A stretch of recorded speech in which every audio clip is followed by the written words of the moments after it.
अस्सलामुअलैकुम वरहमतुल्लाहि वबरकातुहू। मेरे प्यारे भाइयों और दोस्तों, वह बूढ़ा आदमी अजीब शक्ल व सूरत का इंसान था। उसका चेहरा लंबोतरा, गाल चिपके हुए, हड्डियां उभरी हुई, माथा तंग, आंखें छोटी अंदर को धसी हुई थी। उसके बाएं हाथ में इंसानी खोपड़ी थी और दाएं हाथ में किसी इंसान के हाथ की हड्डी थी।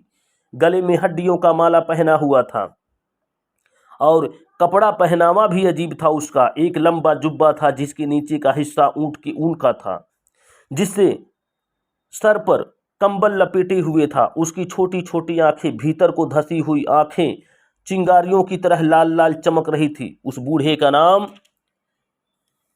काहिन भी था और आराफ भी। तमाम अरब उसे जानता था। उसे लोग पहुंचा हुआ इंसान और बुजुर्ग समझते थे। उसकी बातों पर सबके सब यकीन रखते थे। अबरस ने चमकती आंखों से चारों ओर देखा। हर ओर इंसान ही इंसान नजर आ रहे थे। सब खामोश खड़े थे। उसकी ओर नजरें गड़ी थी सबकी। अबरस ने तेज आवाज में कहा कि ऐ लात व हुबल के पूजने वालों, शायद तुमको याद होगा कि आज से पूरे 40 साल पहले इसी तरह की रोशनी और इसी तरह की चमक एक बार पहले भी देखी जा चुकी है। जिस तरह आज हम तुम सब हैरान हैं, वैसे ही उस दिन भी हुए थे हैरान। मुझसे उस दिन पूछा गया था कि यह चमक और रोशनी कैसी है, लेकिन उस दिन मैं चुप हो गया था, इसलिए कि मेरे इल्म ने जो बात उस दिन बताई थी वह मैं बयान नहीं कर सकता, और आज मैं बिना पूछे खुद ही बयान करता हूँ। लोग बड़े ध्यान से उसी की बातें सुनने जा रहे थे और चुपचाप विचार करने लगे। अबरस ने कहा कि देखो, मेरे हाथ में यह इंसान की खोपड़ी है और यह हाथ की हड्डी है। मैंने इन्हें उस मैदान में पाया था जहां बनु बकर और बनु तगलब जैसे जबरदस्त कबीलों की लड़ाई पूरे 40 साल तक जारी रही। मुमकिन है कि दुनिया इस लड़ाई को जहालत का करिश्मा बताए, लेकिन अरब के लोग जानते हैं और अच्छी तरह जानते हैं कि यह जहालत की लड़ाई न थी, बल्कि खुददारी और इज्जत और नामूस की हिफाजत के लिए लड़ी गई थी यह लड़ाई। यह सही है कि हमारे कबीलों में यका नहीं है, वे बिखरे हुए हैं। हर गांव, कस्बे और शहर का हाकिम अलग अलग है, मगर हमारा एका भी मुनासिब नहीं। जब हम एक हो जाएंगे तो हमें एक दूसरे से दबना पड़ेगा। इससे हमारी खुददारी को धक्का लगेगा और यह बात हमारी रिवायतों के खिलाफ है कि हम लोग एक होके रहें। अबरस तकरीर कर रहा था और लोग बड़े गौर से सुन रहे थे। उसने आगे कहा कि अय अरब के सपूतों, इस खोपड़ी की ओर देखो। इस खोपड़ी ने मुझे आगे की बात बता दी है। बहुत जल्द दुनिया करवट लेने वाली है। एक बहुत बड़ा इनकलाब होने वाला है। हमारे माबूदों को रुसवा किया जाने वाला है। गैरतमंद अरबों, क्या तुम अपने खुदाओं की जिल्लत पसंद करोगे? हर ओर से आवाजें आई, कभी नहीं, हरगिज नहीं, जिंदगी की आखिरी सांस तक नहीं। हम अपने खुदाओं को मिटने नहीं देंगे, रुसवा नहीं होने देंगे। अबू लहब के पैर में चोट आ गई थी, तकलीफ थी, वह अच्छी तरह खड़ा न हो सकता था। हमजा के कंधे पर हाथ रखे खड़ा था। उसने चिल्लाकर कहा, हम अपने माबूदों को जलील करने वालों के सर तोड़ देंगे, मर जाएंगे पर अपने खुदाओं की जिल्लत गवारा नहीं करेंगे। अबरस ने कहा, यही होना चाहिए। जिन माबूदों को हम और हमारे बाप दादा पूजते रहे हैं, क्या हम ऐसे ही बेहिस, ऐसे जलील कमीने हो जाएंगे कि उनकी जिल्लत गंवारा कर लेंगे? लात व उज्जा की कसम, हरगिज नहीं। सच्चे माबूदों की पुजारियों, सुनो, आज से 40 वर्ष पहले रात को ऐसी चमक और रोशनी देखी गई थी जैसे आज देखी है तुम सबने। वह रात बड़ी डरावनी थी। उस रात को हमारा माबूद मुंह के बल गिर पड़ा था। जब हम सब ने उठाकर उसे कायम किया तो वह खड़ा न रह सका और फिर गिर पड़ा। हमने फिर उसे खड़ा किया, लेकिन वह फिर भी न खड़ा हुआ और तीसरी बार भी गिर पड़ा। ये सब बातें आप सब लोग अच्छी तरह याद होंगी आप सबको। अबू लहब ने कहा, अच्छी तरह याद है। तमाम हिजाब और सारे अरब पर उस दिन हैबत छा गई थी। उस रात को आसमान पर बहुत ज़्यादा गैर मामूली तौर पर सितारे टूटते हुए देखे गए थे। आसमान में अजीब किस्म की रोशनी और चमक भी देखी गई थी। उस रात को सुबह सवेरे हमारा सबसे बड़ा खुदा खुद मुंह के बल गिर पड़ा था। जब हमने उसे उठाकर खड़ा किया तो वह कांप कर फिर गिर पड़ा। एक बार, दो बार नहीं, पूरे 3 बार गिरा था। अबरस ने कहा, मेरा मकसद उस वाक़ये को याद दिलाना नहीं था, सुनो, उस रात को सुबह सवेरे वह हस्ती वजूद में आई जिससे हमारे माबूद जलील व रुसवा होंगे। आज उसकी उम्र पूरी 40 साल हो गई है। इस खोपड़ी ने मुझे यह बताया है कि अब तक वह इंसान गुमनाम था, अब वह जाहिर होगा, बुतों के खिलाफ तकरीरें करेगा, बुत परस्ती से मना करेगा, खुदा परस्ती को तालीम देगा। आओ और रो, खूब दिल खोल कर रो, हमारे माबूद भी हमसे रूठ जाएंगे। दुनिया अनदेखे खुदा के सामने झुक जाएगी। कैसा होगा वह जमाना। अबरस की आंखें भीग गई। मजमे में से अक्सर लोग रोने लगे। अबू जहल ने कहा, मुकद्दस हुबल की कसम, मैं हर उस आदमी को कत्ल कर डालूंगा जो अनदेखे खुदा को सजदा करेगा। अबरस ने कहा, काश तुम ऐसा कर सकते, पर यह खोपड़ी कहती है कि ऐसा न कर सकोगे। देखोगे अपनी आंखों से अपने माबूदों की जिल्लत। हमजा ने पूछा है कि उपाय उससे बेचैन का। अबरस ने कहा, है क्यों नहीं, पहले तो आपस में झगड़े बंद करो, तमाम कबीले एक हो जाए और वादा करो कि खुदा को मानने वाले की जोरदार मुखालफत करेंगे हम, चाहे वह कोई भी हो, किसी कबीले का हो। उसको सताने में कोई कोताही नहीं छोड़ेंगे और कोशिश करके उसे कत्ल कर डालेंगे। अरब में यूं तो बहुत से कबीले थे, लेकिन उनमें से कुछ ही थे जिनका ज़्यादा एहतराम किया जाता था। इनमें भी बनी हासिम की सबसे ज़्यादा इज्जत होती थी, क्योंकि खाना काबा का एहतराम तमाम कबीले करते थे। हर कबीले का माबूद बैतुल हराम में था, काबा मक्का में था, मक्का में बनी हासिम की हुकूमत थी, इसलिए यह भी कबीला और कबीलों से मुमताज माना जाता था। अबरस को यह ख्याल हुआ था कि उनके माबूदों को जलील करने वाला अगर बनी हासिम में से हुआ तो बनी हासिम के दबदबे और रोब की वजह से कोई इस तरफ देख न सकेगा। इसलिए उसने यह चाल चली कि बैतुल हराम में सबसे इकरार लेना चाहा। अरबों की एक खास बात यह भी था कि जो अहद व इकरार वे कर लेते थे उससे पीछे नहीं हटते थे, चाहे उसमें कितना ही माली और जानी नुकसान क्यों न हो जाए। तमाम अरबों ने झुक झुक कर अपने माबूदों का नाम लेकर अहद व इकरार किया कि वे अपने माबूदों को बुरा कहने वालों को कत्ल किए बिना नहीं छोड़ेंगे, चाहे उनका ताल्लुक किसी कबीले से हो।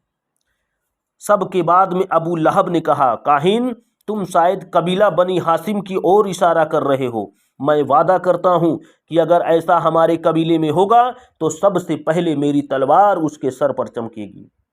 फिर अबरस ने बताया, मेरा ख्याल नहीं बल्कि मुझे खोपड़ी बता रही है कि माबूदों को बातिल करार देने वाला बनी हासिम में से होगा। देखो, सब देखो, उसका नाम भी खोपड़ी में लिखा हुआ है। अबरस ने खोपड़ी मजमे के चारों तरफ घुमाई। सब ने देखा, खोपड़ी पर साफ लिखा हुआ था मुहम्मद। सब इस नाम को देखकर हैरान रह गए। हजरत मोहम्मद सल्लल्लाहु अलैहि वसल्लम अब्दुल्लाह के बेटे, अब्दुल मुत्तलिब के पोते, अबू लहब, हमजा, अब्बास और अबू तालिब के भतीजे थे। आप 22 अप्रैल 562 ईस्वी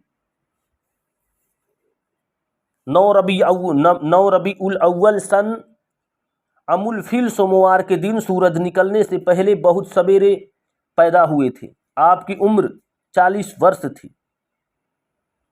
लोग जानते थे और अच्छी तरह जानते थे कि आपसे ज़्यादा सच्चा और अमानतदार कोई नहीं। बहुत कम बोलते, तन्हाई पसंद करते, कभी कभी पहाड़ों पर चले जाते, कई कई दिन वहाँ रहते, लेकिन अभी तक उनकी ओर से कोई ऐसी बात नहीं हुई थी जिससे यह गुमान किया जा सकता कि वह बुतों के खिलाफ आवाज़ उठाने वाले हैं। आपके वालिद का इंतकाल आपकी पैदाइश से पहले हो चुकी थी। जब आप 6 साल के हुए, आपकी वालिदा का इंतकाल हो गया। इस तरह आप बचपन ही में बाप और माँ के साए से महरूम हो गए। माँ बाप की वफ़ात के बाद आप दादा की निगरानी में रहे। जब 8 वर्ष 2 माह 10 दिन के हुए तो आपके दादा अब्दुल मुत्तलिब भी इस दुनिया से सिधार गए। अब आपके चचा अबू तालिब आपकी वली हुए। आप उनके पास रहकर 40 साल की उम्र को पहुँचे। यूँ तो पूरा अरब आपके अच्छे अखलाक और बर्ताव की वजह से आपको मानता था, लेकिन सबसे ज़्यादा अबू तालिब आपको मानते थे। अबू तालिब ने कहा कि अय अबरस, क्या तुम मेरे भतीजे पर इल्ज़ाम लगा कर कोई फितना खड़ा करना चाहते हो? हरगिज़ ऐसा ना करो, मैं इसे बर्दाश्त नहीं कर सकता। अबरस ने कहा कि हुजूर, मैं मुकद्दस हुबल की कसम खाकर कहता हूँ कि मैं अपनी ओर से कुछ नहीं कर रहा हूँ। मेरा इल्म इस खोपड़ी के जरिए से जो मुझे बता रहा है मैं वही कह रहा हूँ। अबू तालिब ने जोश में आकर कहा, तुम झूठे हो, तुमको हमारे ख़ानदान से कोई दुश्मनी है। इस दुश्मनी को गैबदानी के पर्दे में निकाल रहे हो।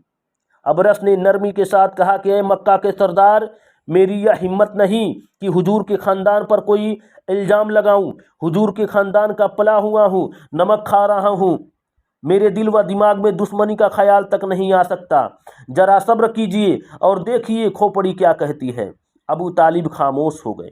अबरस ने खोपड़ी घुमानी शुरू की, इतनी घुमाई कि वह गोल दायरा और गोल दायरे से सिर्फ एक बिंदी बनकर रह गई। अबरस ने कहा, देखिए खोपड़ी एक बिंदी बनकर रह गई है, पर देखिए और ध्यान से देखिए, यह बिंदी खुदाओं को जलील करने वाले का नाम बनकर चमकेगी। सब ने बिंदी को ध्यान से देखा। बिंदी फैलने लगी, फैलते फैलते नाम बनी और निहायत आब व ताव से चमकने लगी। सब ने देखा, ध्यान से देखा, हैरत से देखा, साफ और मोटे हरफों में मोहम्मद लिखा हुआ था। अबरस ने कहा, तुमने देख लिया, अब सुनो, अगर तुम अपने माबूदों को खुश कर लो तो जो फितना पैदा होने वाला है वह दब जाएगा। अबू लहब ने पूछा कि माबूदों को खुश करने का तरीका कौन सा है? अबरस ने कहा कि ये खोपड़ी जवाब देगी। खोपड़ी अभी तक घूम रही थी, अब नाम गायब हो गया था और सिर्फ बिंदी ही बाकी रह गई थी। लोग इस बिंदी को बड़े ध्यान से देख रहे थे। बिंदी फिर फैलनी शुरू हुई और देखते देखते लफ्ज बन गई। सब ने पढ़ा, चमकदार लफ्जों में लिखा था, कुर्बानी। अबरस ने कहा कि तुम्हारे माबूद कुर्बानी चाहते हैं, कुर्बानी देकर आने वाले फितने से अपने को बचा लो। उमर अबरस के सामने खड़े थे। उन्होंने कहा कि किस चीज़ की कुर्बानी दें हम? अबरस ने कहा कि इसका जवाब भी खोपड़ी देगी। लोगों की निगाह फिर खोपड़ी की तरफ उठ गई। उन्होंने देखा कि कुर्बानी का लफ्ज सिमट कर फिर बिंदी बन गया। खोपड़ी बराबर घूम रही थी और वह सिर्फ बिंदी मालूम हो रही थी। बिंदी फिर बढ़ने लगी और बढ़कर दूर फैल गई। लोग भी अब डरे और सहमे हुए थे। यकाएक मोटे लफ्जों में लिखा हुआ नजर आया, एक 10 साल की खूबसूरत लड़की। यह सब देखकर ताजुब में पड़ गए। अबरस ने कहा कि आपने देख लिया, अब खोपड़ी अपना घूमना बंद करती है। अबरस के इतना कहते ही लफ्ज सिमट कर गायब हो गए और खोपड़ी अबरस के हाथ पर आ पड़ी।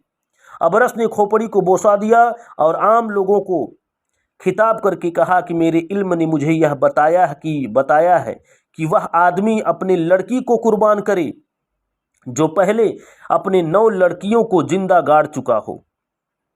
अरबों में लड़कियों को जिंदा गाड़ देने की रस्म आम थी। संगदिल और बेदर्द बाप अपनी मासूम बच्चियों को जिंदा गाड़ देते थे और इस पर बड़ा घमंड करते थे, बड़ा नाज करते थे कि हम अपनी बेटी को जिंदा दफन करके आ रहे हैं।